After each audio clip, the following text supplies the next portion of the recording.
गुरुर्ब्रह्मा गुरुर्विष्णुः गुरुर्देवो महेश्वरः गुरुर्साक्षात् परं ब्रह्मा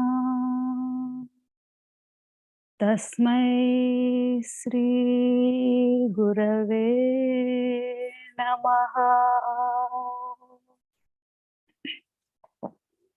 ब्रह्मानन्दं परमसुखदं केवलं ज्ञानमूर्तिं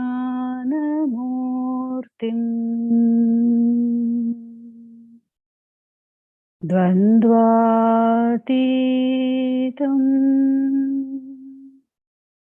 गगनसदृशं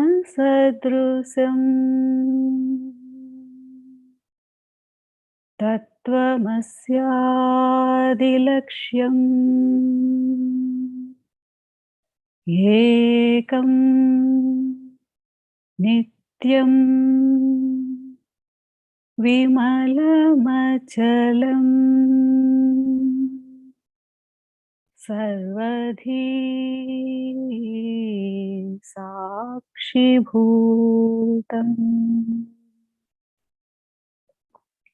भावातीतं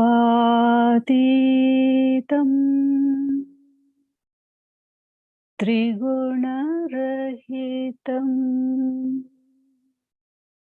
सद्गुरुं तं नमामि। ॐ नमो ब्रह्मादिभ्यो ब्रह्मविद्या सम्प्रदाय कर्तृभ्यो वंश ऋषिभ्यो महाभ्यो नमो गुरुभ्यः। सर्वोपप्लवरहित प्रज्ञानघन प्रत्यगर्धो ब्रह्मैवाहमस्मि। अहं पदार्थरहितः सदाशिवसमारम्भा व्यासशङ्करमध्यमा अस्मदाचार्यपर्यन्तां वन्दे गुरुपरम्पराम्।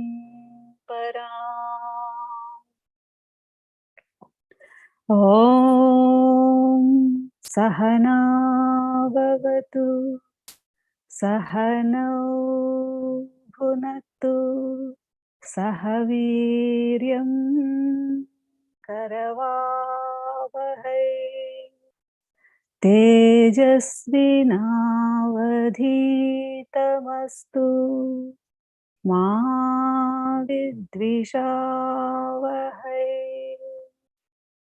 ॐ तत्सत्।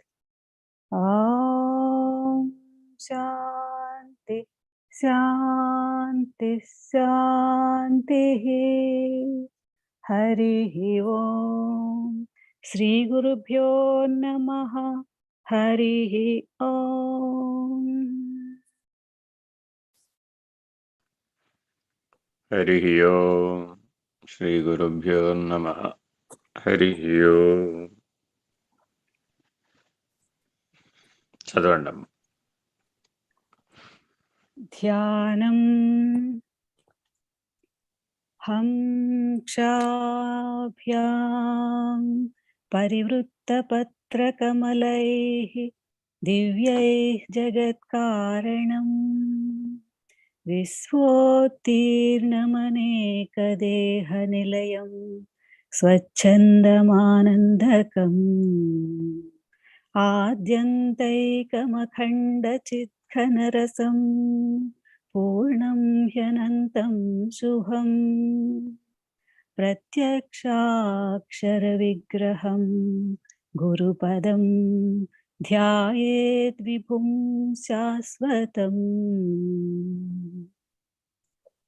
తాత్పర్యము: హకార క్షకారముల చేత చరణము పొందడి ప్రకాశమానములగు దేహముల యందలి మూలాధారాధి కమలములతో కూడుకొని సమస్త జగత్కారణమునై ప్రపంచమును ఉద్ధరించుచు పిపీలికము మొదలుకొని బ్రహ్మ వరకు ఉండెడి సమస్త దేహముల యందుండి స్వతంత్రమును కేవలానందమునునై సమస్త సృష్టికి పూర్వమునందును ఆ సృష్టి యొక్క నాశనమునందును ఏకస్వరూపమైనదియును అంతటా వ్యాపించి నిత్యమైనదియును ప్రత్యక్షమగు అకారము మొదలైన ఏబది వర్ణములను నాశనరహితమగు ఆకారముగా కలదియునై అధికమగు పరబ్రహ్మ వస్తువును ధ్యానించవలయును.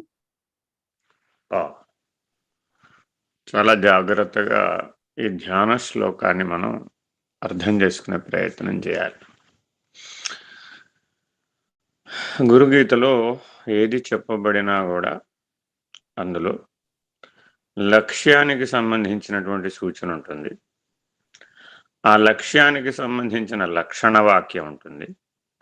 సూచన వాక్యము, లక్షణ వాక్యము ఉంటుంది. ఆ లక్షణ వాక్యం తర్వాత సాధన వాక్యం ఉంటుంది. సాధన వాక్యం తర్వాత సిద్ధి వాక్యం ఉంటుంది.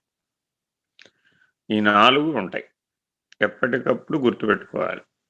అంటే ఒక వాక్యము లేదా ఒక శబ్దము కూడా సూచనగా ఉండొచ్చు. ఏకాక్షర శబ్దాలు కూడా ఉంటాయి సంస్కృతంలో.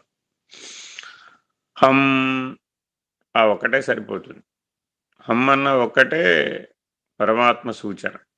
మరి ఏకాక్షరమే కదండి అంటే ఏకాక్షరమే అయినా అది సంయుక్తాక్షరమైనా ద్విత్వాక్షరమైనా ఏ అక్షరమైనా సరే ఏకాక్షర శబ్దం కూడా సంస్కృతంలో ఉంటుంది. కాబట్టి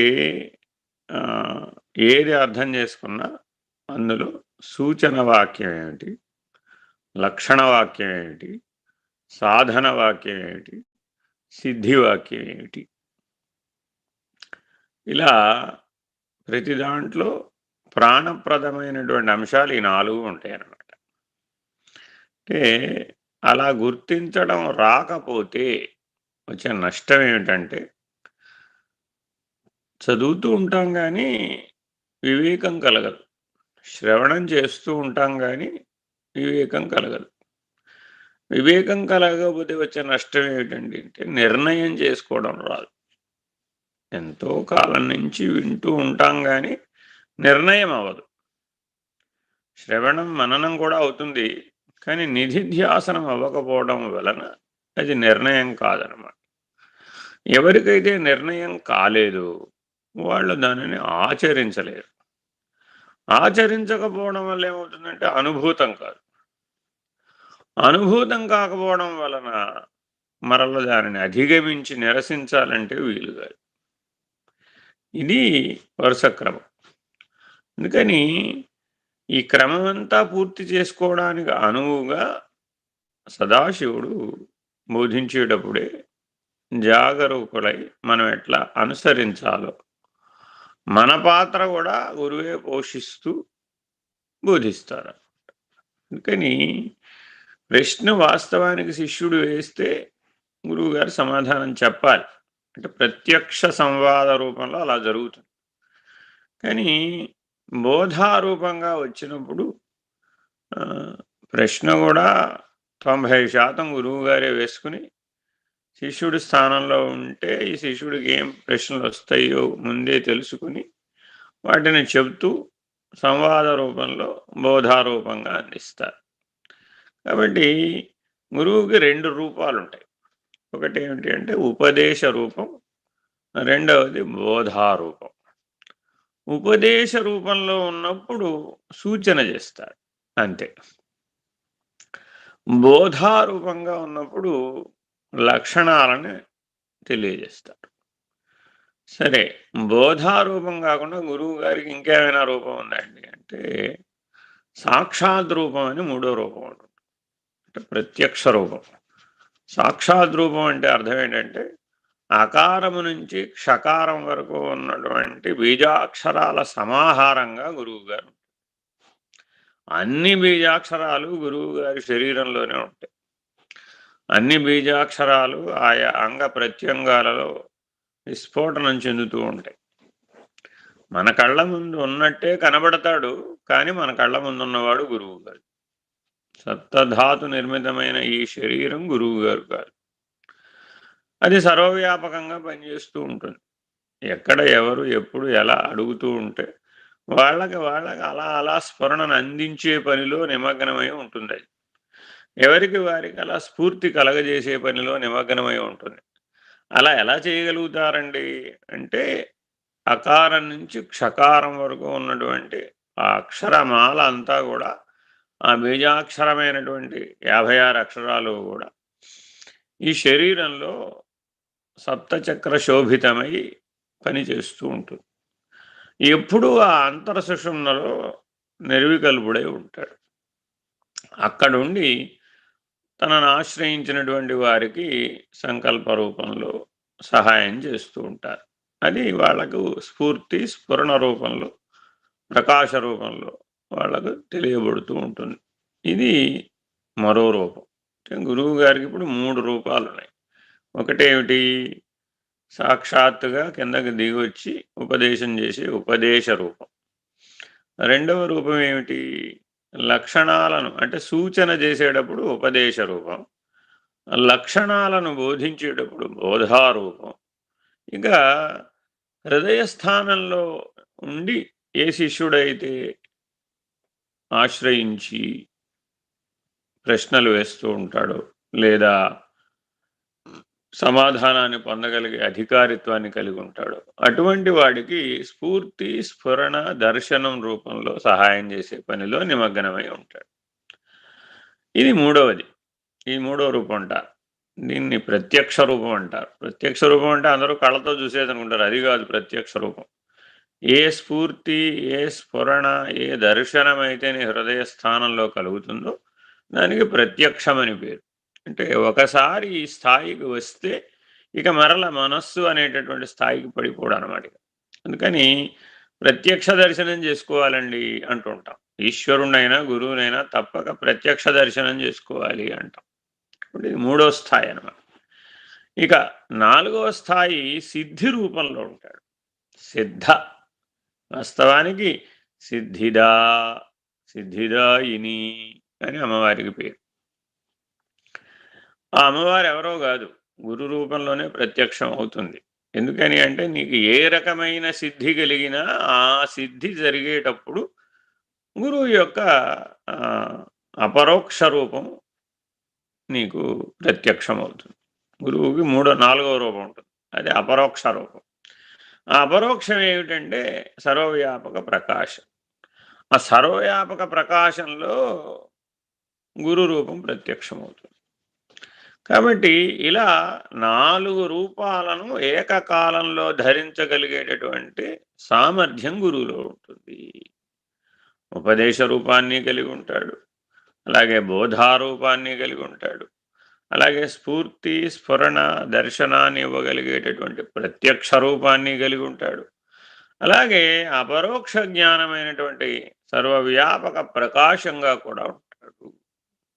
ఇలా 4 స్థాయిలలో 4 కాలాలలో 4 రూపాలలో ఏకకాలంలో ఉండగలిగేటటువంటి స్థాయి ఎవరికైతే దైవీ ప్రణాళికలో లభించిందో వాళ్లకు సద్గురువులు అని పేరు. ఎవరండి సద్గురువులు అంటే ఇలా పని చేయగలగాలి, ఇలా 4 స్థాయిలోనూ పనిచేయాలి, ఏకకాలంలో పనిచేయాలి. అందుకని స్పష్టమైనటువంటి నిర్వచనం గురువు అంటే ఏమిటంటే ఇలా మనకి మహర్షులందరూ కూడా జీవించి మన మన దేశంలో ఈ భూమి మీద అనేక మంది సద్గురువులు ఉన్నారు. ఒకళ్ళని చెప్పడానికి వీల్లేదు. వాళ్ళందరికీ కూడా ఈ స్థాయి ఉంటుంది. కేవలం కాకపోతే మరి మాకు వాళ్ళు చెప్పినటువంటి మాటలే ప్రధానం కదండి, వాళ్ళు రాసిన రాతలే ప్రధానం కదండి, వాళ్ళు చేసిన చేతలే ప్రధానం కదండి అన్నాం అనుకోండి, అది స్థూల పద్ధతి. కాబట్టి మాటలు చేతలు రాతలను ప్రామాణికంగా తీసుకునేటటువంటి పద్ధతి గురువుకు చెల్లదు, దైవానికి చెల్లదు. దీనికి ఉదాహరణ చెప్తాను. భూసం వెంకయ్య గారని చల్లపల్లి పడమటి వీధిలో ఒక ఆయన ఉండేవారు. వారికి అక్షర జ్ఞానం లేదు, మరి ఇప్పుడు స్కూల్కి వెళ్ళలేదు, చదువుకోలేదు, రాయలేదు. కానీ వారికి చిన్నప్పటి నుంచే మౌనం ఆవహించింది.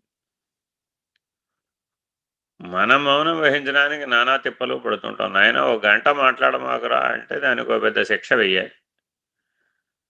దాన్ని శిక్షణగా కూడా భావించడు. ఇంతకంటే పెద్ద శిక్ష లేదండి బాబు అనుకుంటూ ఉంటాడు ఒక గంట మాట్లాడొద్దంటే. కానీ వారికి మౌనం వారిని ఆవహించింది, చిన్నప్పుడే ఆవహించేసి.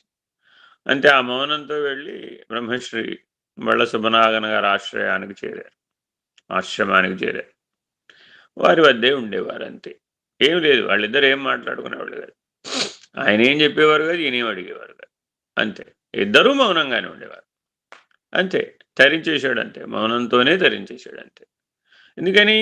గురువు యొక్క ఈ 4 రూపాలను మౌనంలోనే ఆశ్రయించగలిగాడు. ఏమండి వివేక్ చూడమని చదువుకున్నారా? ఏమండి అష్టావక్రకి చదివారా? ఏమండి వేదాంత పంచవిష్ణు ఏకరువు పెట్టేస్తూ. ఏమంటే విచారసాగరం చదివారు? ఏమంటే జీవన్ముక్తి ప్రకాశం చదివారు? ఏమంటే కామకళ శ్రీ విద్యా రహస్యం తెలుసా మీకు? ఓహో, అలాగా. అన్నీ మౌనంలో నుంచే వచ్చినాయి రానాయన, అన్నీ నిశ్శబ్ద బ్రహ్మంలో నుంచే వచ్చినాయి. నిశ్శబ్ద బ్రహ్మం అంతా నిశ్శబ్ద బ్రహ్మంలో నుంచే వచ్చినాయి. ఆ నిశ్శబ్ద బ్రహ్మం ఈశ్వరీయ మౌనం. అటువంటి ఈశ్వరీయ మౌన స్థితి ఎవరికైతే ప్రాప్తించిందో వాడు పనికొస్తాడు సద్గురువుగా. కాబట్టి ఈ జన్మలో ఏదైనా కానీ విశేషమైన సుకృత ఫలం ఏమైనా ఒకటి ఉందయ్యా అంటే అడిగారట. మామూలుగా మనుషులను అడిగితే ఏం చెప్తారు?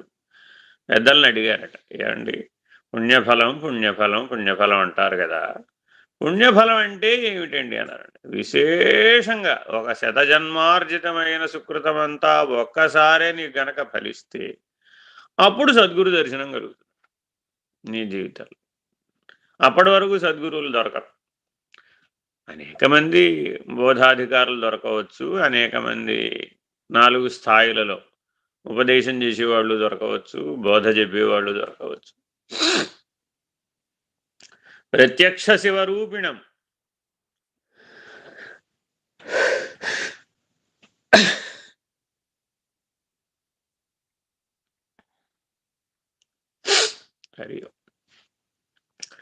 ప్రత్యక్ష శివరూపిణమైనటువంటి సద్గురుమూర్తి దర్శనం లభించడం ఈ ప్రపంచంలోకెల్లా అత్యద్భుతం అని పరమహంస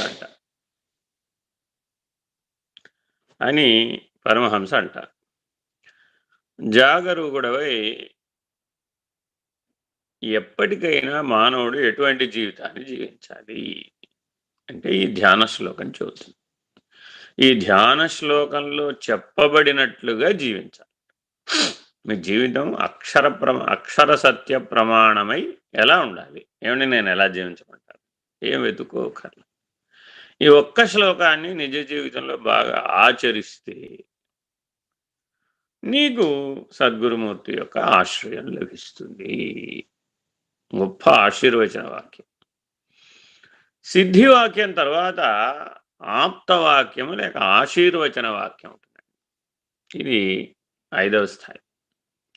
కాబట్టి గురుగీతను అధ్యయనం చేసేటప్పుడు ఇది సూచన వాక్యమా, లక్షణ వాక్యమా, లేక సాధన వాక్యమా, లేక సిద్ధివాక్యమా, లేక ఆప్తవాక్యమా? ఏమిటండి ఆప్తుడు? అంటే పెద్దలు ఈ మాటలలో మాట్లాడతారన్నమాట. నిజంగా మాటకు మాటకు సరిగా తూచినట్లు మాట్లాడగలిగేటటువంటి సామర్థ్యం ఉన్నటువంటి వాళ్ళు ఇలా ఇలా మాట్లాడతారన్నమాట. ఆ! సూచన అంటారంతే. సూచన అంటే అర్థం చేసుకోవాలి. ఓహో! ఇది పరబ్రహ్మాన్ని సూచిస్తున్నారు. లక్షణ వాక్యం అంటారు. అంటే లక్షణ వాక్యం అంటే అర్థం ఏంటి? బోధిస్తున్నాడనమాట. లక్ష్య లక్షణ రీతులు, గురి గుర్తులు బోధిస్తున్నాడనమాట. అది లక్షణ వాక్యం. ఆ! ఇది సాధన వాక్యం అంటారు. సాధన వాక్యం అంటే జాగ్రత్త, స్వప్న, సుషుప్తులలో ఆ సాధన చెయ్యమని అర్థం. ప్రత్యేకంగా చెప్పరు. ఇలా చెయ్యి, అలా చెయ్యి, ముక్కు పట్టుకో, కుడి చేతి వైపు పట్టుకో, ఎడమ చేతి వైపు పట్టుకో, ఆ! కళ్ళు సగం ముయ్యి, కళ్ళు సగం తెరువు ఇట్లా ఎవ్వరు చెప్పరు. సాధన వాక్యం పెద్దల దగ్గర ఎట్లా ఉంటుందంటే సాధన వాక్యం చెప్తారు. చెప్పేటప్పుడే వరుస క్రమంలో చెప్పేస్తూ ఉంటారు. వాళ్ళలో ఒక గంగాఝరి, జ్ఞాన గంగాఝరి ప్రవహిస్తూ ఉంటుంది. కానీ వాళ్ళు నోరు తెరిచి మాట్లాడడమే అరుదు. మాట్లాడుతున్నాడంటేనే ఇలా వరుస క్రమంలో ఏకరువు పెట్టేస్తూ ఉంటాడు. అది సాధన వాక్యం తెలుసుకోవాలన్నమాట.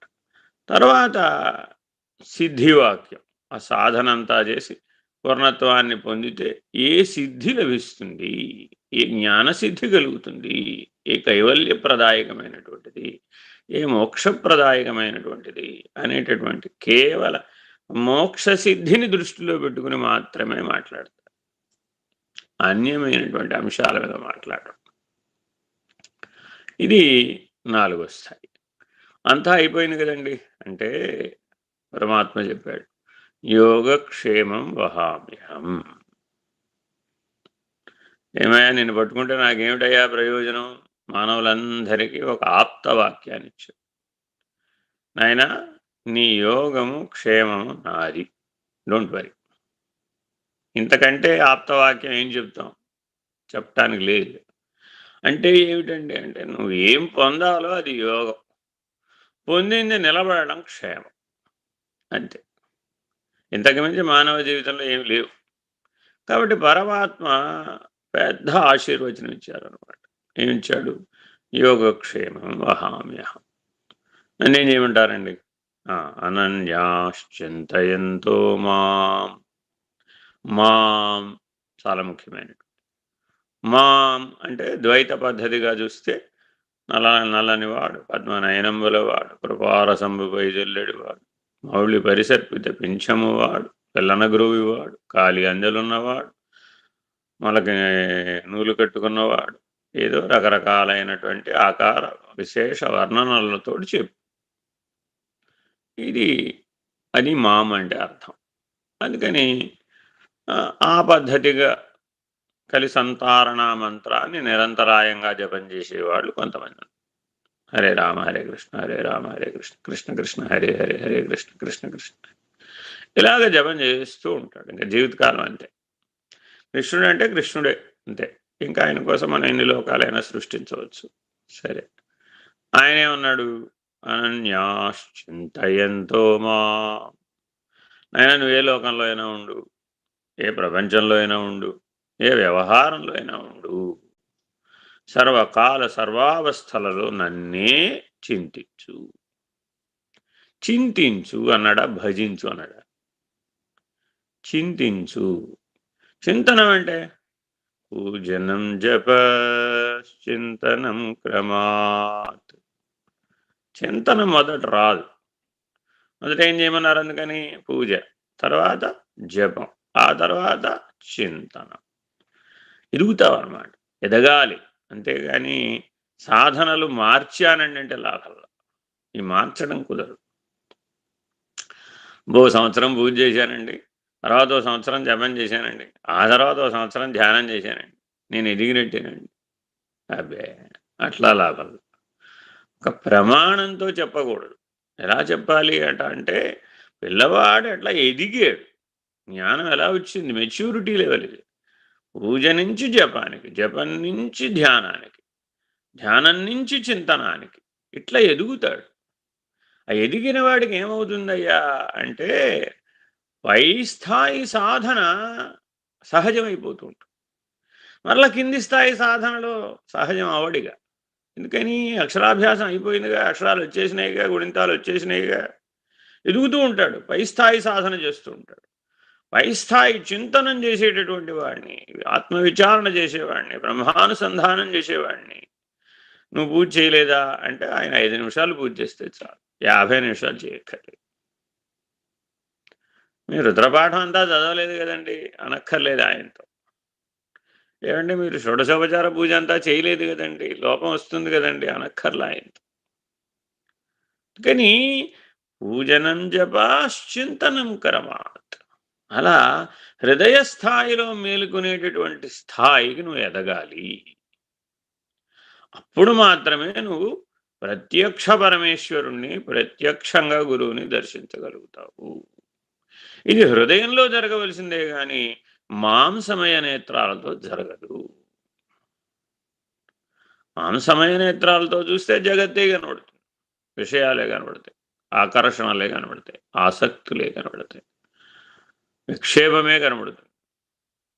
కాబట్టి అందుకని ప్రత్యక్ష అనేటటువంటి ప్రయోగాన్ని చేస్తుంది. అంటే కళ్ళకు కనబడేదానిని విచక్షణతో చూడాలి, విచారణతో చూడాలి, జ్ఞాననేత్రంతో చూడాలి. ఈ ధ్యాన శ్లోకం సాధకులందరికీ కూడా జ్ఞాననేత్రం తెరుచుకునేటటువంటి శ్లోకం. Very very important. ఎందుకనంటే జ్ఞాననేత్రం కనుక లేకపోయినట్లయితే అంతరార్థం బోధపడదు. ఇప్పుడు వాచ్యార్థం దగ్గరే సరిపెట్టుకుంటూ ఉంటాడు, లక్ష్యార్థం బోధపడదు. అందువలన ఎత్తుకుంటూనే ఈ ధ్యాన శ్లోకంలో హం అనే బీజాక్షరంతో మొదలుపెట్టారు. చాలా చాలా ముఖ్యం. హం అనేది పరమాత్మ బీజం, సకారము జీవాత్మ, హంస అనే దాంట్లో హకారము పరమాత్మ అయితే సకారము జీవాత్మ, అనుసంధానము బిందువు. ఈ హంస యొక్క తత్వం బోధపడాలి, గురుతత్వం అర్థం కావాలి అంటే హంసతత్వం అర్థమైనటువంటి వాళ్ళకి మాత్రమే గురుతత్వం అర్థమవుతుంది. మిగిలిన వాళ్ళకి గురువు కేవలం స్థూలం తేల్చి చెప్పేశారు. హంసతత్వం నీకు అనుభూతం కాలేదు, అవగాహన కాలేదు, అప్పుడు నీకు గురువు కేవలం స్థూలం అంతే.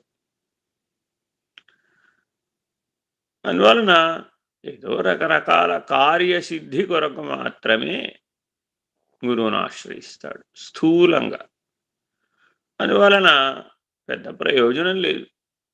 ఏదో ఒక గురువును ఆశ్రయిస్తే, ఆకాశమంత గురువును ఆశ్రయిస్తే ఒక వర్షపు బొట్టు లభించిందట, అది కార్యసిద్ధి అంటే. ఆకాశమంత గురువు దగ్గరికి వెళ్ళి ఒక వర్షపు బొట్టు తెచ్చుకున్నట్టు, ఏం ప్రయోజనం? కామేశ్వరుడు దగ్గరికి వెళ్ళి కాఫీ పొడి అడిగాడట, ఇది ఉపమానం చెప్తారు. కామేశ్వరుడు సాక్షాత్కరిస్తే కాఫీ పొడి అడగడం వల్ల ఏమైనా ప్రయోజనం ఉందా? అదేమిట్రా అంటే నాకు కా అనంగానే కాఫీ పొడి స్ఫురించిందండి, అది అడిగాను. కాబట్టి మానవ జీవితం ఎట్లా ఉంటుందంటే ఇట్లాగా ఉచితానుచితములు మరిచిపోయేటటువంటి ప్రజ్ఞాస్థితి పడిపోతుంటున్నాను. కానీ ఎప్పుడూ కూడా మోక్షం అనేటటువంటి పరమ పురుషార్థాన్ని లక్ష్యం చేసినటువంటి వాడికే సద్గురువు యొక్క దయ ప్రాప్తిస్తుంది. Very very important. సద్గురు కృప కలగలేదండి అంటే అర్థం ఏమిటంటే మనలో తీవ్ర మోక్షేచ్ఛ లేకపోవడం అంతే. ఎందుకనండి అంటే ఆయన పని అదొక్కటే. ఈ ప్రపంచంలో ఏ కర్తవ్యము లేనివాడు ఎవడైనా ఒకడున్నాడంటే వాడు సద్గురు. వాడికి ఏ కర్తవ్యం లేదు. అదేమిటండి? మనిషి అయి పుట్టిన తర్వాత ఏదో కర్తవ్యం ఉండాలి కదండి. వాడికి లేదురా నాయన. ఎందుకు లేదు అంటే వాడిని ఆశ్రయించినటువంటి వారందరి జీవితాలు వాడి బాధ్యత, ఇంకంతకంటే ఏం కర్తవ్యం ఉంటుంది? ఎవడికి వాడు వాడి జీవితాన్ని సరిదిద్దుకోవడం అనే కర్తవ్యంలో పుడుతున్నాడు, వాడి జీవితాన్ని సరిదిద్దుకోవడం అనే పనిలో మునిగిపోయి ఉంటున్నాడు. వాడికి వాడు సరిదిద్దుకున్నాడో లేదో అనే కన్ఫ్యూజన్లోనే శరీరాన్ని వదిలేసి, మరి మానవ జీవితం ఇలా కదా సాగుతుంది. కానీ తనను ఆశ్రయించినటువంటి వాళ్ళందరి యొక్క జ్ఞానానికి, తనను ఆశ్రయించినటువంటి వాళ్ళ యొక్క మోక్షానికి బాధ్యత స్వీకరిస్తున్నాడు సద్గురుమూర్తి. ఏమండి మరి అవతారుడండి అంటే ఆయనను ఆశ్రయించక్కర్లేదు అని ఆయన ఆశ్రయించకపోయినా సహాయం చేసేవాడు ఎవడో వాడు అవతారుడు. ఆశ్రయిస్తేనే సహాయం చేసేవాడు సద్గురు. ఇంతే తేడా. మిగిలిన అన్ని లక్షణాలలో ఇద్దరు ఒకటే. ఇలా చెప్పారు ఎవరు? అవతార్ మెహర్ బాబా. కానీ శ్రీకృష్ణమూర్తిని మనం పూర్ణావతారంగా భావిస్తాం, పరబ్రహ్మ. ఇప్పుడు కూడా అందుకే రోజు మనం ఆచమనం చేసేటప్పుడే శ్రీకృష్ణ పరబ్రహ్మణే నమః అని ఆచమనం చేస్తాం. తర్వాత నైవేద్యం పెట్టేటప్పుడు కూడా పంచప్రాణాలతో పాటు బ్రహ్మణే స్వాహ అంటాం. అలాగే సంకల్పం చెప్పుకునేటప్పుడు బ్రహ్మకర్మ సమారభే అని చెప్పు, పరమేశ్వర ప్రీత్యర్థం అనే చెప్పుకుంటాం. కాబట్టి ఏం చేసినా ఎవరికి చెందుతుందయ్యా? ఆ పరమేశ్వర ప్రీతి కొరకే చేస్తున్నాం, అంతే. అందువలన నిద్రపోయానండి ఎవరి కోసం? అబ్బా ఇవాళ చాలా అలసిపోయానండి, తలనొప్పి వచ్చేసిందండి, ఒళ్ళు నొప్పులు వచ్చేసినాయండి, పడుకుంటే కానీ తగ్గదిగా అన్నాడు. ఎక్కడికి వచ్చేసాడు? ఇలాగా అన్నీ పరమేశ్వర ప్రీత్యర్థం చేసేటటువంటి స్థాయికి నువ్వు ఎదగాలి. ఈ దేహంతో ఏం చేసినా దేహి కదా నువ్వు, దేహం కాదు కదా. అందుకని ఆ దేహి అక్షర స్ఫురణ కలిగేటట్లుగా మొదటి అక్షరాన్ని వేసేశారు. హం అన్నారు. ఈ హం అన్న అక్షరాన్ని ఎప్పుడు మర్చిపోకూడదు. ఇంకా పై స్థాయి పెద్దల దగ్గరికి వెళితే పెదకందార్థాలలో ఒక మాట అంటాడు. హం అని ఒక నిశ్వాస గనక చేస్తే ఎరుక విడవాలట. కానీ నిశ్వాసంతో ఎరుక విడిచేశాడు, అంతే. అంతటి జ్ఞాన బలం ఉందట, అంతటి సామర్థ్యం ఉందట. ఇప్పుడు ఎరుకని తెలుసుకోవాలంటేనే అబ్బో నానా కష్టాలు పడాల్సి వస్తుందండి అంట. ఎరుక విడవడం అంటే ఎంత సులభంగా జరగాలయ్యా అంటే హం అని ఒక్కసారి కనుక నువ్వు నిశ్వాసం చేస్తే, అంటే ఏంటంటే సో అని పూరించావు కదా, హం అని నిశ్వాసం చేసావు కదా, హం అని నిశ్వాసం చేయగానే ఎరుక విడిచేసావు, అయిపోయింది. అందుకని సోహం భావేన పూజయేత్ అనే సూచన. ఏమిటయ్యా అందులో రహస్యం అంటే సో అంటే ఎరుకను పూరించాడు, హం అంటే ఎరుక విడిచేశాడు, అంతే. అంత సులభంగా ఎరుకను విడవాలి, అంత సులభంగా పరమ నిర్ణయం అవ్వాలి, అంత సులభంగా పరబాహ్యం దర్శించబడాలి. ఇది పెదకందార్థ ఇలా చెప్తుంది అందులో. అందుకని సూచనల మీద సూచనలు ఏకరవ పెట్టేస్తారు అందులో. కేవలం సూచన వాక్య సముదాయం అంతా, సమూహం అంతా పెదకందార్థంలో. ఇక లక్షణ వాక్యాల సమూహం, సముదాయం అంతా కూడా చినకందార్థాలు. కానీ బోధకి చినకందార్థాలు పనికొస్తాయి, సూచనకి పెదకందార్థాలు పనికొస్తాయి. సరే, ఇక సాధన వాక్యాలకు వస్తే ఇంకా చాలా ఎన్నైనా చెప్పుకోవచ్చు. ఒకసారి పునః ఆ పద్యాన్ని, ధ్యాన శ్లోకాన్ని, ఆ మంత్రాన్ని మరల ఒకసారి చదవండి. హం క్షాభ్యాం పరివృత్తపత్రకమలైః దివ్యైః జగత్కారణం విశ్వోత్తీర్ణమనేకదేహనిలయం స్వచ్ఛందమానందకం ఆద్యంతైకమఖండచిత్ఘనరసం పూర్ణం హ్యనంతం శుభం ప్రత్యక్షాక్షరవిగ్రహం గురుపదం ధ్యాయేత్ విభుం శాశ్వతం. ఈ పద్యం ఇలా నేను పూర్తి చేసే వరకు ఇలా ఉంచండి, తీసేయమాకండి.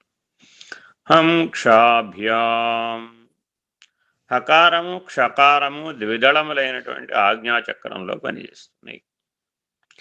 ఈ 2 బీజాక్షరాల యొక్క కదలిక చేతనే ఆ బీజాక్షరములందున్న శక్తి చాలనం చేతనే మనలో శ్వాసక్రియ పనిచేస్తుంది. ఇది ప్రాణ విద్య అనేటటువంటి విద్య కలిగినటువంటి వాళ్ళకి కలిగిన జ్ఞానం. కాబట్టి హకార క్షకారములనేటటువంటి ద్విదళ బీజములు ఏవైతే ఉన్నాయో అవి ఆజ్ఞాచక్రంలో పనిచేస్తున్నాయి. అవి ఎలా పనిచేస్తున్నాయి? పరివృత్త పత్ర కమలై. మనం చిన్నప్పుడు నేర్పుతారు. ఎలాగా?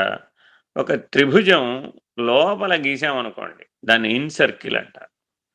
వృత్తం 3 శీర్షాలను కలుపుతూ గీసామనుకోండి, దాన్ని పరివృత్తం అంటారు. అంటే బయట గీస్తే పరివృత్తం, లోపల గీస్తే అంతర్వృత్తం. మనలో హంస యొక్క చలనము ఇలా పరివృత్త పద్ధతిలో జరుగుతూ ఉంటుందట. అంతర్వృత్తంలో ఉన్నప్పుడేమో అంతర్ముఖంగా ఉంటుంది, పరివృత్తంలో పనిచేసేటప్పుడు బహిర్ముఖంగా ఉంటుంది. హంస యొక్క చలనానికి 2 స్థాయిలు ఉన్నాయి ఇందులో. పరివృత్త పత్ర కమలై దివ్యై. గురువుగారు తనలో తాను ముడుచుకున్నాడండి. అంతర్ముఖంలోకి వెళ్ళిపోయాడు, సమాధినిష్ఠుడైపోయాడు, బ్రహ్మనిష్ఠుడైపోయాడు. తనను తాను తప్ప ఇంకేమీ స్ఫురించటం లేదు. ఇలా మునిగిపోయిన వాడు ఎక్కడికి మునిగిపోయాడయ్యా అంటే ఆ కమల మధ్యంలో ఉన్న కర్ణికా మధ్యంలోకి మునిగిపోయాడు. ఏ కమలం అయితే ఆ కమలం. అదేమిటండి అంటే మూలాధారం నుంచి సహస్రారం దాకా, బ్రహ్మరంధ్రం దాకా అన్నీ కమలాలే. ఆ కమల మధ్యంలో కర్ణిక ఉంటుంది. ఆ కర్ణికా మధ్యంలో మునిగిపోతే అది సమాధినిష్ట. ఆ కర్ణికా మధ్యంలో సాక్షిగా గనక ఉంటే అది ఆత్మనిష్ట. సర్వే సర్వత్రా సర్వవ్యాపకమైనటువంటి ఏష సర్వజ్ఞ, ఏష సర్వేశ్వర, ఏష అంతర్యామి అనేటటువంటి సర్వవ్యాపక ప్రకాశంగా గనక తానుంటే అది బ్రహ్మనిష్ట. దానికి అవతల పరము అనేటటువంటి నిర్ణయం పొందితే పరబ్రహ్మనిష్ట. ఇలాగా నిర్ణయం చేశారు అనుభవంతో ఉన్నటువంటి మహానుభావులు, మహర్షులు. ఇలా తెలియాలి అంటే నీకు దృష్టి సర్వకాలమందు అంటే జాగ్రత్త స్వప్న సుషుప్తులలో మూడింటిలో కూడా సర్వకాలము ఆజ్ఞాచక్రంలో ఉండి హంస యొక్క చలనాన్ని గమనించాలి. అక్కడ ఉండి గనక నువ్వు గమనిస్తే నీకు బాహ్య కుంభకం, అంతర్కుంభకం అనేటటువంటి 2 కూడా బోధపడతాయి, అనుభూతమవుతాయి. అందుకని మొట్టమొదట బాహ్య కుంభకాన్ని ప్రతిపాదిస్తున్నాడు. హంక్షాభ్యాం పరివృత్తపత్ర కమలై దివ్యై జగత్కారణం. ఏమంటే జగత్కారణానికి నాకు జగత్తు కనబడడానికి కారణం ఏమిటయ్యా? సూటిగా ప్రశ్న అడిగాడు. అడిగితే ఇదే నీకు జగత్తు కనబడడానికి కారణం. ఏమిటి? నీ ఆజ్ఞాచక్రంలో హంస పరివృత్తం అనే పద్ధతిలో తిరుగుతోంది. బయటికి వచ్చి త్రిపుటికి బయటికి వచ్చి పరివృత్తంగా తిరగడం వలన త్రిపుటి రూపమైనటువంటి జగత్తు కనబడుతోంది. ఇప్పుడు నన్నేం చేయమంటావండి? అది ఎటువంటిదయా జగత్తు? దివ్యం. సరే, విశ్వోత్తీర్ణమనేక దేహ నిలయం. సరేనయ్యా, విశ్వం కనబడింది కదా, ఏమిటట ఇదే? అనేక దేహాలకు నిలయంగా కనబడుతుందండి. 84 లక్షల జీవరాశులు, స్థావర జంగమాత్మకం, జడచేతనాత్మకం, 33 కోట్ల దేవతల సమాహారం. ఒకటి కాదు, 2 కాదు. ఈ జగత్తంతా కూడా 33 కోట్ల దేవతల సమాహారం. అదిట విశ్వం. విశ్వోత్తీర్ణమనేక దేహ నిలయం. సాధకులైన వాళ్లకు, శిష్యులైన వాళ్ళందరికీ ఒక లక్ష్యాన్ని ఈ మాట చెప్తోంది. ఏం చెప్తోంది? విశ్వోత్తీర్ణ, నువ్వు దీనిని తరించాలి, ఉత్తీర్ణత పొందాలి. కనబడుతున్నటువంటి విశ్వాన్ని తరణం చెయ్యాలి, విశ్వాధార స్థితిని తెలుసుకోవాలి. అది తరించడం అంటే. ఆధార ఆధేయ విమర్శ చేసి ఆధార స్థితిలో ఉండాలే గాని ఆధేయ స్థితిలో ఉండిపోకూడదు, అనేక దేహ నిలయంగా ఉండిపోకూడదు. మరి ఎలా ఉండాలండి? స్వచ్ఛందమానందకం. స్వచ్ఛందంగా ఉండాలటండి. ఎంత గొప్ప మాట ఇది! ఇది ఒక పెద్ద వరం. ఈ ప్రపంచంలో ఎవ్వరికైనా సరే స్వచ్ఛందంగా జీవించేటటువంటి లక్షణం జన్మతః ఉంటుందన్నమాట. మీరు చిన్న పిల్లల్ని గమనిస్తే కాలు మీద కాలేసుకుని నిద్రపోతుంటారు. చాలామంది పిల్లల్లో కనబడుతుంది. రాజా, మహారాజా, చక్రవర్తి లెవెల్‌లో ఫీల్ అయిపోతుంటాడు అనమాట. రాజా, మహారాజా ఎలా అయితే కాలు మీద కాలేసుకొని ఉంటాడో, ఆ పిల్లవాడు కూడా అంతే. కాలు మీద కాలేసుకొని నిద్రపోతుంటాడు. అంతే. ఏమిటంటే వాడికి వాడే స్వచ్ఛందం. తల్లిదండ్రులు అది చూసి మురిసిపోతూ ఉంటారు. అబ్బా! మా అబ్బాయి ఎలా మరి ఆ కాలు మీద కాలేసుకొని నిద్రపోవడం అనే లక్షణం ఎక్కడి నుంచి వచ్చింది? ఏదో చెప్తాం మేనమామ పోలిక, మేనత్త చాలు గాని అట్టా కాదు విషయం. వాడిలో ఆ స్వచ్ఛంద లక్షణం, స్వేచ్ఛగా జీవించే లక్షణం బలంగా ఉంటుందన్నమాట. అది స్వచ్ఛందం. అంటే ఏ బంధానికి లొంగడు, ఏ వాసనకి లొంగడు, ఏ సంస్కారానికి లొంగడు, ఏ గుణానికి లొంగడు. అది స్వచ్ఛందం. అటువంటి స్వచ్ఛందమైనటువంటి జీవితాన్ని జీవించాలి మానవుడు. ఎంతసేపు ఒక గుణానికి, ఒక సంస్కారానికి, ఒక వాసనకి లొంగి బంధితుడై, బాధితుడై జైలు జీవితం ఎంతకాలం గడుపుతాడు? ఏం ప్రయోజనం?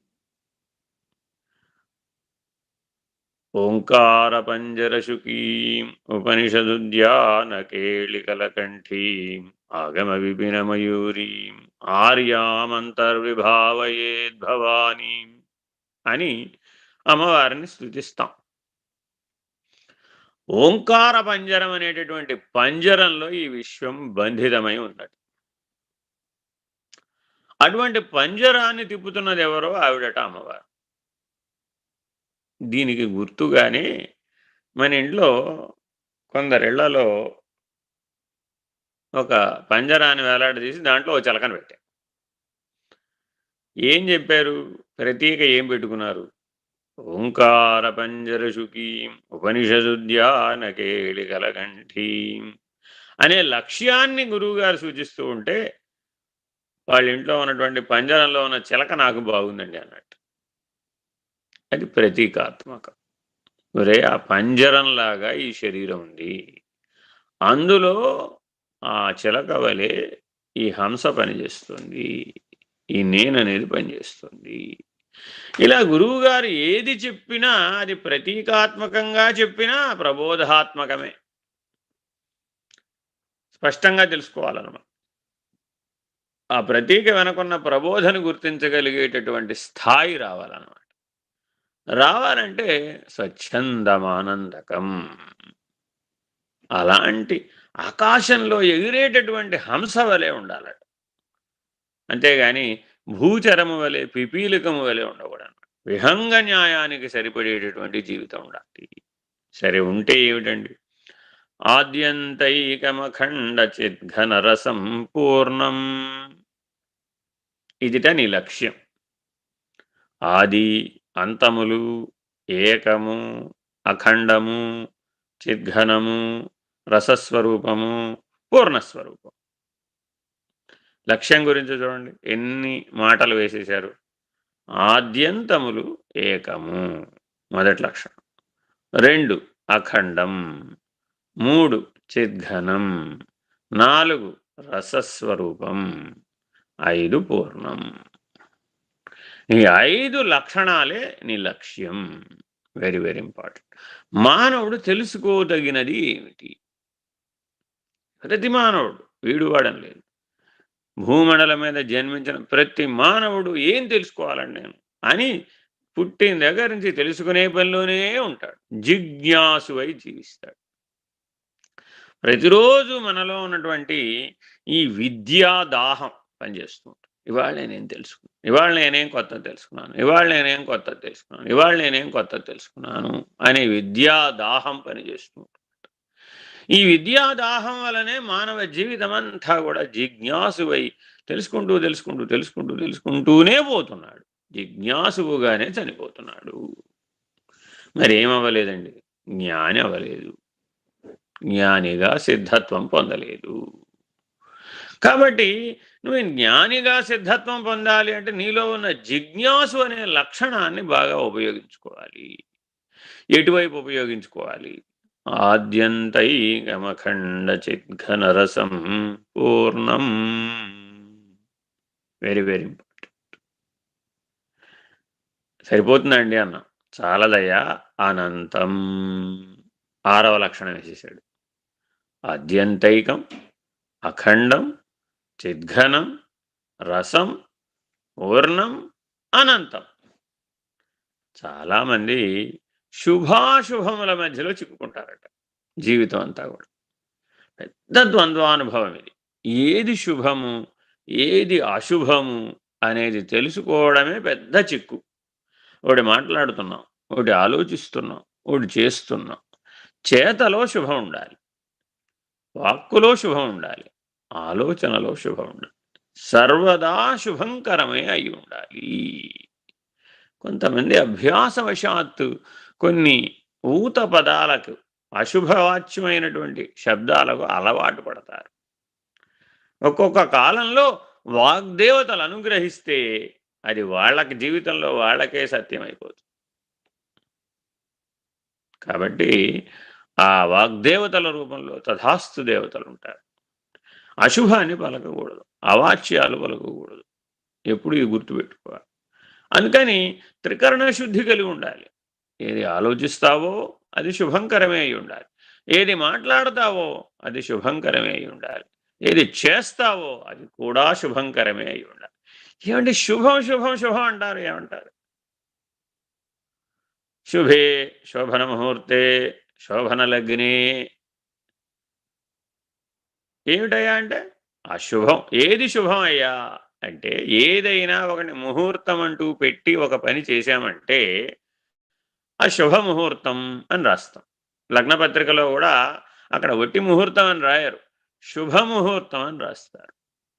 ఏమిటండి ఈ శుభం అంటే దానికి 6 లక్షణాలు ఉండాలయ్యా. షల్లక్షణ శోభితమైనది ఏదో అదే శుభం.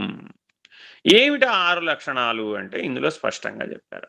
అందుకని మానవ జీవితం అంతా పనికొచ్చే పాఠం ఈ షల్లక్షణ శోభితమైనటువంటి శుభం. ఆద్యంతైకం, అఖండం, చిద్ఘనం, రసం, పూర్ణం, అనంతం. Very very important. ఈ 6 లక్షణాలను మానవుడు పొందాలి, అదే శుభం. నువ్వు ఏ ఆలోచన చేసినా ఈ 6 లక్షణాలు ఉండాలి, ఏ మాట మాట్లాడినా ఈ 6 లక్షణాలకు సరిపోవాలి, ఏ చేత చేసినా కూడా ఈ 6 లక్షణాలకు సరిపోవాలి. ఏమిటండి ఈ 6 లక్షణాలు సూచించేది, చెప్పేది? ఆద్యంతమేకం, ఆది అంతం ఒకటే. అఖండం, ఖండములు లేవు. చిద్ఘనం, సర్వవ్యాపక ప్రకాశం, కేవల ప్రకాశం. రసం, సర్వానందమయము. రసం అంటే ఏదో నీరసం కాదు, సర్వానందమయం. నీరసంలో కూడా ఆనందమే ఉంది, కానీ అది ప్రయోజనం ఉంది. సర్వానందమయం ఎందుకనిట అంటే ఒక్కసారన్నా జీవితంలో నీరసం వస్తే కానీ తర్వాత పూర్ణమైనటువంటి శక్తివంతుడైతే ఎలా ఉంటాడో వాడికి అనుభవంలో రాదట. ఒకసారి అనుభవం రావాలి. ఓ 104 జ్వరం వచ్చి నీరసం అయితే అప్పుడు పరమాత్మ అనుగ్రహం అంటే ఏమిటో తెలుసు. అంతా నేనే అనటం తగ్గిపోవచ్చు, ఇది తెలుసుకోవాలన్నమాట. అంతా నేనే అంతా నేనే అనేవాడికి పరమాచార్య అంటారనమాట. ఒరే అంతా నేనే అంతా నేనే అనేవాడికి నీకు లోపం వచ్చిందిరా, తపస్సు లేకుండా పోయింది, అందుకని పరమాత్మ కరుణ చేత ఓ 104 జ్వరం వస్తుందిరా, అప్పుడు నీకు తెలియకుండానే తపస్సు చేస్తావు, లంకణం పెడతావు, ఉపవాసం పెడతావు, జ్వరం పేరు మీద అయినా సరే. తద్వారా నీ పాపం క్షయం అయిపోతుంది, నీ దుఃఖం క్షయం అయిపోతుంది, నీ కర్మ అంతా దగ్ధం అయిపోతుంది ఆ తాపం వలన. కాబట్టి ఆ జ్వరం ఒక వరం రానైనా, అప్పుడు తపస్సు చేసావు నువ్వు, కేవలం మంచినీళ్ళే పుచ్చుకోమంటాడు డాక్టరు, మందు వేసుకో, మంచినీళ్ళు పుచ్చుకో, ఇంకేం తినమాక అంటాడు. అన్నీ యోగి వలె జీవించడానికి ప్రయత్నం చేస్తావు. కాబట్టి యోగి జ్ఞాని ఎలా జీవించాలి అంటే 104 జ్వరం వచ్చిన వాడు ఎలా ఉంటాడో అలా జీవించాలి. అంటే ఎప్పుడూ తపస్సుతో జీవించాలి, ఎప్పుడూ ఈ షల్లక్షణ శోభితుడై జీవించాలి జ్ఞాని. కాబట్టి గురువు గారిలో ఇప్పుడు మనం ఏం చూడాలండి? శిష్యుడు గారు వెళ్ళారు ఒక ఆశ్రమానికి, గురువు గారు సందర్శనం చేశారు. చేస్తే వారి దగ్గర ఏం చూడాలి మనం? ఈ 6 లక్షణాలను చూడాలి. వారు ఆద్యంతములు ఏకమైనటువంటి స్థితిలో ఉన్నది బ్రహ్మం అనేటటువంటి నిర్ణయంతో ఉంటున్నారా? అఖండంగా ఉంటున్నారా? లేకపోతే ఖండఖండాలుగా ఉంటున్నారా? అంటే మాట్లాడేది ఒకటి, చెప్పేది ఒకటి, చేసేది ఒకటి, చూసేది ఒకటి, ఎవరికి వారికే ఒకటి, ఇలా అనేకంగా ఉన్నాడా? అఖండంగా ఉన్నాడా? అఖండమైనటువంటి బ్రహ్మముగా ఉన్నాడా? చిద్ఘనం సర్వవ్యాపక ప్రకాశమై ఉన్నాడా? రసస్వరూపం రసో వై సహ. వేదం స్పష్టమైనటువంటి సూత్రాన్ని ఇచ్చింది. ఏమిటయా బ్రహ్మం ఎవరు? రసో వై సహ అన్నారంతే. పెద్ద ప్రశ్న అడిగితే చిన్న సూత్రం చెప్పారు. అదేమిటయ్యా? పూలల్లో ఉన్న మకరందం కూడా నేనే, అది కూడా బ్రహ్మమే. పూలల్లో ఉన్న మకరందం కూడా, జీవులలో ఉన్న జీవము కూడా నేనే, అది కూడా బ్రహ్మమే. కదిలేది నేనే, కదలనిది నేనే, కదిలేది బ్రహ్మమే, కదలనిది బ్రహ్మమే అని సమాధానం చెప్పారట. ఇంకేమిటండి అన్నారట. ఉనికి బ్రహ్మమే, మళ్ళా ఐదో లక్షణం చెప్పారు. ఇంకేమిటయ్యాను? సర్వం బ్రహ్మేతి, అంతే. ఆఖరి మాట సర్వం బ్రహ్మేతి అందుకని దానికి పూర్ణ లక్షణం అని పేరు. పూర్ణము అంటే అర్థం ఏమిటంటే సర్వం బ్రహ్మేతి. ఏమంటే అన్నము బ్రహ్మమే, ప్రాణము బ్రహ్మమే, మనస్సు బ్రహ్మమే, బుద్ధి బ్రహ్మమే, అహంకారము బ్రహ్మమే, ప్రత్యేగాత్మ కూడా బ్రహ్మమే. అంతరింద్రియములుగా కనబడుతున్నదంతా కూడా బ్రహ్మమే. బ్రహ్మాండమంతా బ్రహ్మమే, పిండాండమంతా బ్రహ్మమే. బ్రహ్మాండము పిండాండము కలిపితే పూర్ణం. ఇది తెలుసుకోవాలి. పూర్ణం పూర్ణం అంటే ఏమిటయ్యా అంటే బ్రహ్మాండము పిండాండము కలిపితే పూర్ణం. అందుకని సనాతన ధర్మం మన దగ్గర శుభకార్యాలు ఏదైనా చేసామనుకోండి, పూర్ణాలు ఉండాల్సిందే అంట. పూర్ణాలంటే అర్థం ఏమిట్రా అంటే అదేదో భక్ష్యాలన్నమాట. ఓ తోపిండి లోపల శనగపిండిను బెల్లం కలిపి లోపల పెట్టేసి దాన్ని వేయించేసి పూర్ణం పెట్టేస్తారు, అంతే. పూర్ణం వడ్డిస్తే అన్నీ వడ్డించేసినట్టే అని ప్రతీకాత్మకంగా చెప్తున్నాం అన్నమాట ఈ 6వ లక్షణాన్ని. అది శుభంకరమైనటువంటి శుభకార్యం అంటే ఏమిటి? దేనికైతే ఈ 6 లక్షణాలు ఆచరణపూర్వకమై ఉన్నాయో ఆద్యంతైకం అఖండం చిద్ఘనం రసం పూర్ణం అనంతం, ఈ 6 లక్షణాలు కలిగినదేదో అదే శుభం. సరేనండి, సంతోషం. ఈ 6 లక్షణాల గురించే మనం విస్తారంగా గురుగీతలో మనం విచారణ చేస్తాం. ఈ ధ్యాన శ్లోకంలో చెప్పబడిన ఈ 6 లక్షణాలు విస్తారంగా గురుగీతలో బోధించబడతాయి. ఏది విచారణ చేసినా ఈ 6 లక్షణాలని మాత్రం మరవకూడదన్నమాట. తప్పక ఎక్కడైనా తిరుగు, ఏదైనా విచారణ చేయి, ఏదైనా ఆలోచించు, ఏదైనా చేయి, ఎక్కడికొచ్చి చేరాలయ్యా నువ్వు? ఆద్యంతైకమఖండ చిద్ఘనరసం పూర్ణం హ్యనంతం శుభం. అలాంటి దర్శనాన్ని ఇచ్చిన వాడెవడో, అలాంటి లక్షణాన్ని నీకు కలిగేటట్లు నీ జీవితాన్ని తీర్చిదిద్దిన వాడెవడో వాడు ప్రత్యక్షాక్షర విగ్రహం గురుపదం ధ్యాయేత్. అటువంటి గురువుని ధ్యానం చెయ్యి. ఏమండి గురువు గారు ఎవరండి నాకు? ఏమండి మంత్రోపదేశం చేసిన గురువుని వదిలిపెట్టకూడదట కదండి. ఏమండి బోధ బ్రహ్మ మహావాక్యాల గురించి చెప్పినటువంటి గురువుని వదిలిపెట్టకూడదట కదండి. ఏమండి ఈశ్వరుని అసలు వదిలిపెట్టకూడదట కదండి. ఏమండి అమ్మవారిని మర్చిపోకూడదట కదండి. ఏమండి అయ్యవారిని మర్చిపోకూడదట కదండి. ఏమండి అర్థం ఉందా ఏమైనా? ఆలోచించాలి. ఎలా ఆలోచించాలట? ప్రత్యక్షాక్షర విగ్రహం గురుపదం ధ్యాయేత్. అసలు గురువు గారి రూపంతో నీకేం పని అయ్యా? అసలు గురువు గారు ఎలా ఉన్నాడనేది అంతా కూడా నీకేం పని? ఏమిటట? ఆయన ప్రత్యక్షాక్షర విగ్రహం. ఆయన రూపం ఏమిటయ్యా అంటే అకారము నుంచి క్షకారము వరకు ఉన్నటువంటి అక్షర స్వరూపం. అది అక్షర పరబ్రహ్మ యోగాన్ని ఇచ్చేటటువంటి గురుపదం. అటువంటి గురుపదాన్ని ధ్యానిస్తున్నాను. అందుకని అన్ని చోట్ల గురుపదం అంటే ఏమిటంటే గురుపాదుకలు ఉంటాయి అంతే. కానీ మనందరి గురువుగారు స్వామి నిర్భయానందులు అందరినీ తప్పక నేర్చుకోమని చెప్పినది ఏమిటి అంటే గురుపాదుకాస్తం.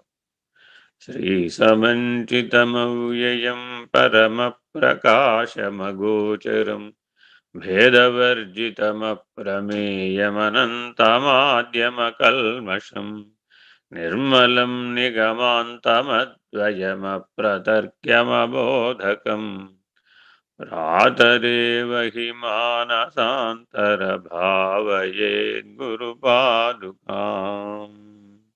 ప్రతిరోజు ఉదయం లేవగానే ఈనాడు ఉదయం లేచాను అంటే ఆ గురుపాదములకు నమస్కరిస్తున్నాను. ప్రాతరేవ హి మానసాంతర భావయేద్గురుపాదుకాం. సదా గురుపాదములను ఆశ్రయించి ఉండాలట. ఎందుకనిట నీలో అకారం నుంచి క్షకారం వరకు మోగుతున్నటువంటి పరా పశ్యంతి మధ్యమ వైఖరి వాక్కులన్నీ గురువాక్కులై ఉండాలి. గురువాక్యమే నీ వాక్కై ఉండాలి. అలా అనుగ్రహించాలట గురువు. అలా నీ జీవితం ఉండాలట. అలా నీకు గురువుకి అభేదమనేటటువంటి స్థితికి నువ్వు జీవితాన్ని పరిణామం చెందించుకోవాలట. అంత విశేషమైనటువంటి గురుపాదుక ఉపాసన చేయాలట. గురుపదములను మించినటువంటి పదము లేదు, పదము లేదు. ఎందువల్లట? అది ఆద్యంతైకం అఖండం చిద్ఘనరసం పూర్ణం హ్యనంతం శుభం. మనకి 7 చక్రాలుంటే 7 చక్రాలకి 7 లక్షణాలు వేసేశారండి. అందుకే చాలా జాగ్రత్తగా మీరు గమనిస్తే ఆద్యంతైకం, ఆద్యంతములు వేరు వేరు అంటుంది మూలాధార చక్రం. ఎదిగేవ్. రెండవ లక్షణం స్వాధిష్టానం. స్వాధిష్టానంలో అన్నీ నీకు స్వాధీనమై ఉంటాయి. ఎవరికైతే నీకు వారికి స్వాధీనమై ఉండలేదో వాడు ఖండాలుగా ఉంటాడు, అఖండంగా ఉండలేడు. అఖండంగా ఎప్పుడైతే ఉండలేదో దాని అర్థం తెలుసుకోవాలి మనం. ఇతనికి స్వాధిష్టాన చక్రం వికసించలేదు. ఎందుకని? వాడికి అన్నీ వేరువేరుగా కనబడతాయి, అనేకంగా కనబడతాయి. మీ గురువుగారు వేరే, మా గురువుగారు వేరే. మీ ఆశ్రమం వేరే, మా ఆశ్రమం వేరే. మీ దేవుడు వేరే, మా దేవుడు వేరే. మీ దేశం వేరే, మా దేశం వేరే. మీ సంస్కృతి వేరే, మా సంస్కృతి వేరే. మీ భాష వేరే, మా భాష వేరే. నీ బలం వేరే, నా బలం వేరే. అన్నీ వేరువేరుగా కనబడతాయి. ఇలా వేరువేరుగా కనబడే ప్రతి వాడికి కూడా రెండవ చక్రమైనటువంటి స్వాధిష్టాన చక్రం వికాసం పొందలేదు. అందువలన అది ఆ వికాసం పూర్తయినటువంటి వాడికి వచ్చే లక్షణం అఖండం. Very very important. జ్ఞానయోగ మార్గంలో చెప్తున్నారు, హఠయోగ మార్గంలో చెప్పటల్లా. ఇది తెలుసుకోవాలి. ఈ 7 లక్షణాలు జ్ఞానయోగ మార్గం. ఆద్యంతైకం అఖండం. మూడవ చక్రం మణిపూరకం. మణిపూరక చక్రానికి ఎప్పుడైతే వచ్చేసావో అమ్మవారి దయ వచ్చేసింది. అమ్మవారు మణిపూరక చక్రంలో ఉంటారు. ఎందుకనిట? ఆవిడ చిదగ్నికుండ సంభూత. మనలో కూడా ఆ వైశ్వానర స్థానమైనటువంటి చిదగ్నికుండం పనిచేస్తుంది. అది మణిపూరక చక్రం. ఆ మణిపూరక చక్రం వికాసం పూర్తి అయిపోయింది. అప్పుడు చిద్ఘనం, నీకు ప్రకాశ స్థితి బోధపడింది. ఇది ప్రకాశం కదా, నేను ఆకాశ స్వరూపుణ్ణి, నేను ప్రకాశ స్వరూపుణ్ణి కదా, గగన సదృశం కదా, ఎలా నేను విభజించబడతాను అని నీలో విభజనలు లేనటువంటి స్థితి వచ్చేస్తుంది. అలాంటిది చిద్ఘనం, ప్రకాశఘనం, కేవల ప్రకాశం. అమ్మవారి యొక్క దర్శనం అంటే ప్రకాశ దర్శనం ఎవరికైతే కలిగిందో ఆ అమ్మవారి దయ కలిగినటువంటి వాడు. 3 అవస్థలలో ఎవరికైతే సర్వదా ప్రకాశమే నిలిచి ఉంటుందో వాళ్ళకి అమ్మదయ కలిగినట్టు. అదే అమ్మదయ అంటే. అది చిద్ఘనం, తనను తాను వ్యక్తపరుచుకున్నదట. అమ్మవారు ఎప్పుడు అవ్యక్తం. ఆ అవ్యక్త స్థితిలో నుంచి ఆవిడంతటా ఆవిడ నీకు కనబడాలనుకుంటే ప్రకాశంగా కనబడు. ఆ ప్రకాశమే ఆవిడ, వేరేది లేనేలేదు. అందువలన సూర్యునిలోని ప్రకాశం అంతా కూడా అమ్మవారే. ఆ చిదగ్నికుండం సూర్యుడే, అందులో వెలువడుతున్న ప్రకాశం అంతా కూడా అమ్మవారే అనేటటువంటి రహస్యాన్ని దేవి భాగవతం అందిస్తూ ఉంటుంది. కాబట్టి ఈ మూడవ స్థాయి చిద్ఘనం. ఇక నాలుగవ మెట్టెక్కాడు రసస్వరూపం. రసం అది అనాహత పద్మమందిర మధ్యంలో ఉంటుంది. ఇంకని ఎవరికైనా ఆనందం కలిగితే వాడి హృదయం ఎగిరెగిరి పుడుతుంది, ఆనందంతో పులకాంకితం అవుతూ ఉంటుంది. పునః పునః ఆ ఆనందంలో మునుగుతూ ఉంటాడు. హృదయంలోనే ఆనందం కలిగేది, ఇంకెక్కడ ఆనందాలు కలగవు. నా కళ్ళకు ఆనందం కలిగింది, నా చెవులకు ఆనందం కలిగింది, నా నోటికి ఆనందం కలిగింది, ఏం లేదు. అదంతా వట్టిదే, తత్కాలవత్తే. వాస్తవికమైనటువంటి ఆనంద లక్షణం నీ అనాహత పద్మ మందిరంలో ఉంది. అది రసం. Very very important. ఇంకా ఎదిగాడండి. ఎదిగితే విశుద్ధ చక్రంలో సాక్షాత్తు ఈశానుని యొక్క దయ కలిగింది. ఆ విశుద్ధ చక్ర వికాసం ఎవరికైతే వచ్చిందో వాడికి వాక్శుద్ధి, వాక్సిద్ధి కలుగుతాయి. వాడికి సంకల్పశుద్ధి కలుగుతుంది. వాడి సంకల్పం ఏది వృధా పోదు. ఎందుకని సాక్షాత్ ఈశ్వరుని యొక్క కృప పొందినటువంటి వాడు. పూర్ణం. ఈ విశుద్ధ చక్రం ఎవరికైతే వికాసం పూర్తి అయిపోతుందో అతడికి జీవేశ్వర భేదం లేదు. వాడికి జీవేశ్వర ఐక్య ప్రతిపాదిత ఆత్మజ్ఞానం లభిస్తుంది ఈశ్వరానుగ్రహం వలన. కాబట్టి మానవులందరూ కూడా ఈ వాగ్భవ కూటాన్ని ఆశ్రయించినటువంటి ఉదాన వాయువు యొక్క పూర్ణ వికాసాన్ని సాధించాలి. చాలా చాలా ముఖ్యం. యజ్ఞావల్క్యుడు అంటాడు, నాయన ఎలా తరించవచ్చు ఈ భవార్ణవాన్ని, ఈ భవసింధువుని, ఈ భవసాగరాన్ని ఎలా తరించవచ్చు? వాక్కు ద్వారా తరించవచ్చు, ఉదాన వాయువు ద్వారా తరించవచ్చు. వాగ్భవకూటాన్ని అధిగమించడం, పూర్ణ వికాసం పొందడం ద్వారా అధిగమించవచ్చు. అందుకొరకే మానవ జన్మలో ఈ వాగ్భవకూటం పూర్ణ వికాసాన్ని పొందింది. అందువలనే మానవోపాధి దుర్లభం. కాబట్టి ఏ మహానుభావుడి దగ్గరికి వెళ్ళినా నీకు ఈ వాగ్భవకూట పూర్ణ వికాసానికే సహాయం చేస్తాడు. అందుకే దుర్లభం త్రయమేవచ: ముముక్షత్వం, మనుష్యత్వం, మహాపురుష సంశ్రయం.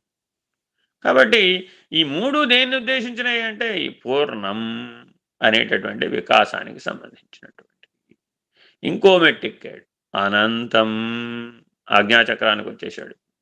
ఎవడైతే మూడవస్థలలోనూ ఆజ్ఞాచక్ర వికాసాన్ని పూర్తి చేసుకుని ఆజ్ఞాచక్ర కర్ణిక మధ్యంలో గనక ఉంటాడో హం క్షం అనే ద్విదళముల మీదకి వెళ్లకుండా ఉంటాడు, పరమహంసగా ఉంటాడో వాడు అనంతం, సకల దేవతా స్వరూపం.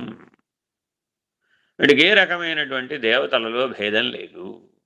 దేవతలలోనే భేదం లేదంటే జీవులలో అసలు భేదం లేదు, జగత్తులో కూడా అసలు లేదు. ఏ భేద దృష్టి లేదు వాడికి. వాడికి ఆజ్ఞాచక్ర వికాసం కలిగిన వాడికి అభేద దృష్టి ఉంటుంది, అద్వైత దృష్టి ఉంటుంది. చాలా చాలా ముఖ్యమైనటువంటి ఈ అభేద దర్శనం, ఈ అద్వైత దృష్టి మానవుడు సాధించవలసినటువంటి ఉత్తమ జ్ఞానం. ఈ ఆజ్ఞాచక్ర వికాసానికి రావాలి. అనంతం. ఇక్కడి నుంచి సహస్రార గురుమండల స్థానంలోకి చేరాడు. శుభం. ఎందుకని అక్కడ ఉన్నది ఒకే ఒక అక్షరం, ఓంకారం. ప్రణవనాదం ఒక్కటే ఉంది. ఓమిత్యేకాక్షరం బ్రహ్మ, ఉన్నదంతా బ్రహ్మమే అనే ఒకే ఒక నిర్ణయంలో సహస్రార చక్ర మధ్యస్థానంలో నిలకడ చెందాడు. అదే శుభం. అందుకని గృహస్థాశ్రమ స్వీకారం అప్పుడు ముహూర్తం అంటే ఏం చేస్తారయ్యా అంటే ఈ శుభంకరమైనటువంటి సహస్రార పద్మ మధ్యస్థానాన్ని ఇరువురు స్పృశిస్తారు. స్పృశించి చెబుతున్నారు, మేము శుభంకరమైన జీవితాన్ని జీవిస్తాము. అన్యోన్యత. అన్యోన్యత అంటే ఒకరికొకరం వేరు కాదు. ఇప్పుడు వేరు అనే పద్ధతిలో మంగళసూత్రం కడుతున్నాడు, వేరు అనే పద్ధతిలో కట్టడల్లా.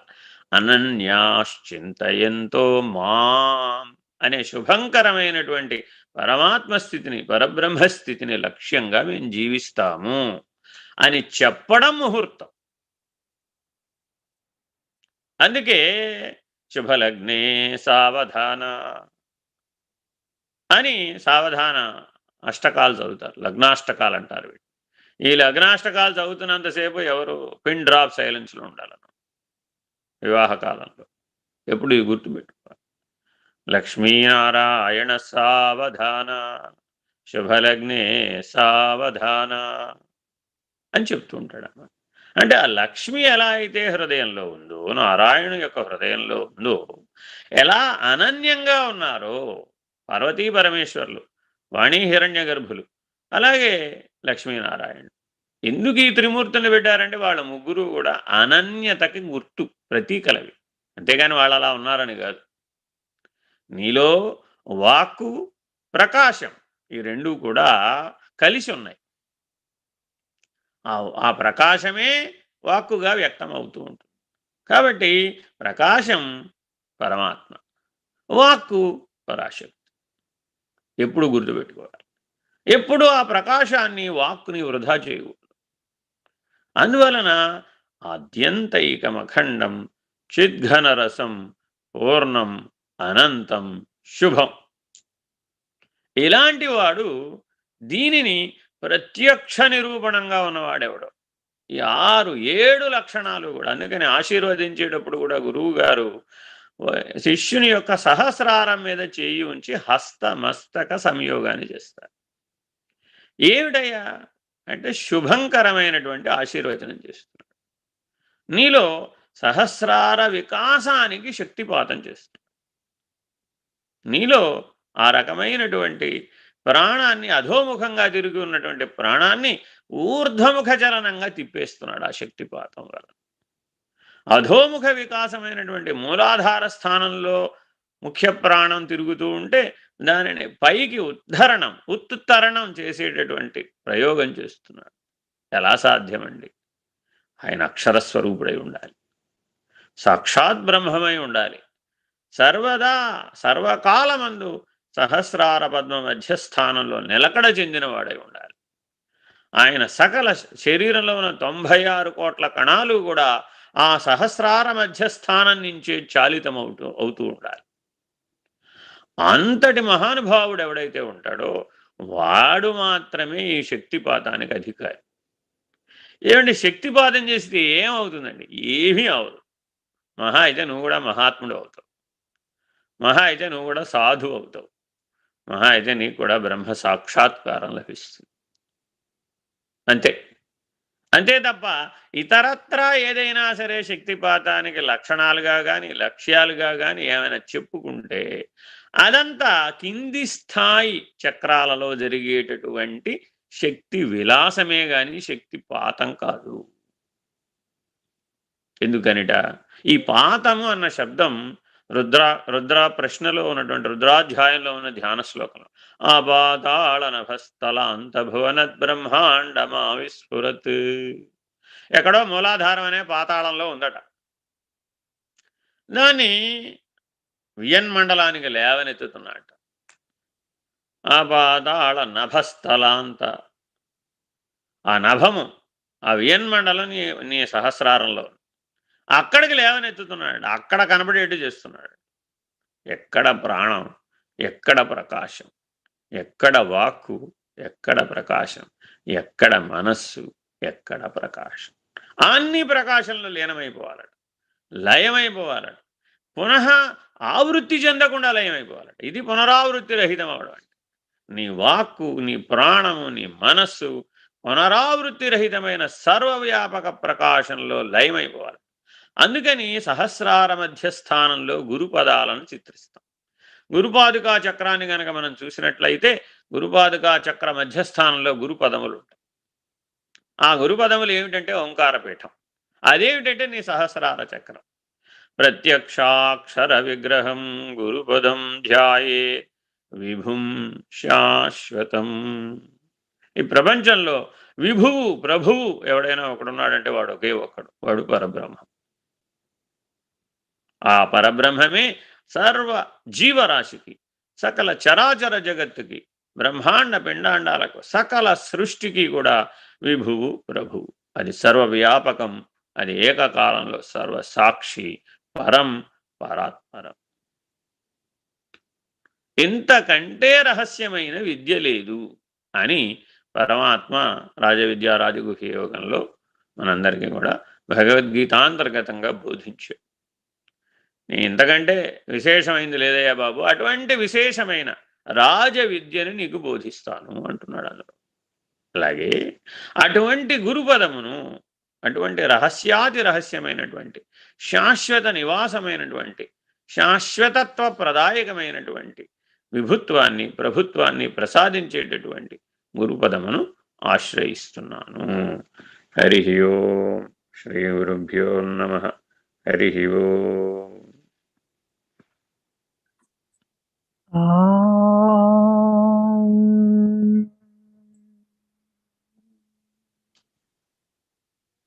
పూర్ణమదః పూర్ణమిదం పూర్ణాత్ పూర్ణముదచ్యతే